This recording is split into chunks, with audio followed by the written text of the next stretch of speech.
চলে এসেছি আজকে আবারও একটা নতুন ভিডিও নিয়ে তোমাদের সামনে। আজকে আমরা গল্পের আকারে স্পোকেন ইংলিশ শিখব। প্রথমে আমরা দেখে নেব পুরো গল্পটা। একটি গ্রামে রবি নামে এক ছেলে থাকতো। একদিন সে রাস্তায় একটি মানিব্যাগ পেল।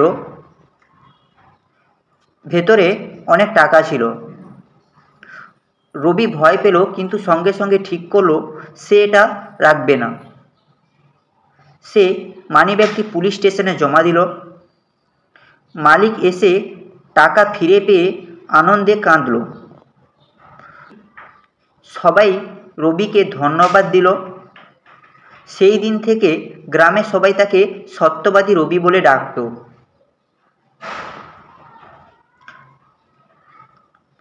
একটি গ্রামে রবি নামে এক ছেলে থাকতো।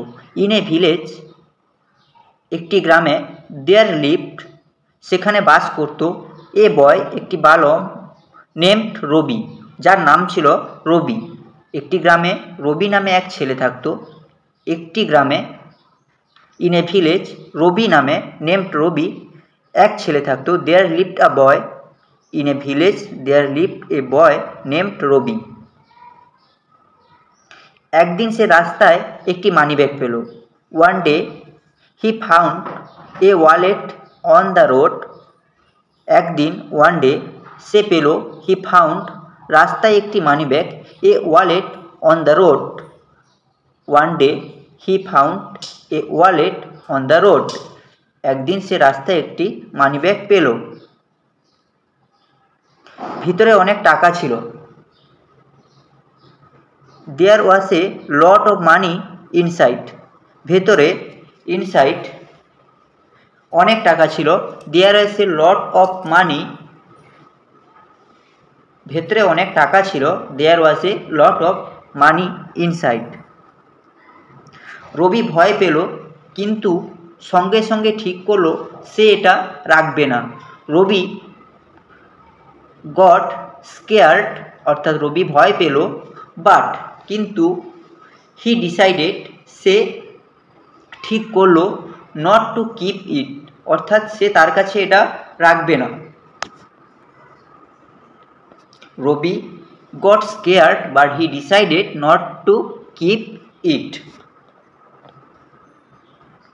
সে মানিব্যাগটি পুলিশ স্টেশনে জমা দিল। He submitted the wallet to the police station. সে মানিব্যাগটি, হি দ্য ওয়ালেট, সে মানিব্যাগটি, submitted to the police station, police স্টেশনে জমা দিল। He submitted the wallet to the police station. সে মানিব্যাগটি পুলিশ স্টেশনে জমা দিল। মালিক এসে টাকা ফিরে পেয়ে কাঁদল আনন্দে। দ্য অনার, মালিক, কেম, আসলো, অ্যান্ড ক্রায়েড, অর্থাৎ কাঁদলো, উইথ জয়, আনন্দের সাথে বা সঙ্গে, after getting his money back, টাকা ফিরে পেয়ে। The owner came and cried with joy after getting his money back. মালিক এসে টাকা ফিরে পেয়ে কাঁদলো আনন্দে। সবাই রবিকে ধন্যবাদ দিল। এভরিওয়ান, অর্থাৎ সবাই বা প্রত্যেকে, থ্যাঙ্কড রবি, রবিকে ধন্যবাদ জানালো। সেই দিন থেকে গ্রামের সবাই তাকে সত্যবাদী রবি বলে ডাকত। ফ্রম দ্যাট ডে, সেই দিন থেকে, everyone in the village called him honest Rabi, সত্যবাদী রবি। এভরিওয়ান কল্ড হিম, সবাই তাকে ডাকত সত্যবাদী রবি। তো বন্ধুরা, এই ছিল আজকের মতো ভিডিও। যদি ভিডিওটা ভালো লাগে একটা লাইক, শেয়ার ও সাবস্ক্রাইব করো এবং প্রতিনিয়ত চ্যানেলের সাথে জুড়ে থাকো নতুন নতুন ইন্টারেস্টিং স্পোকেন ইংলিশ সম্পর্কিত ভিডিও পেতে। ধন্যবাদ।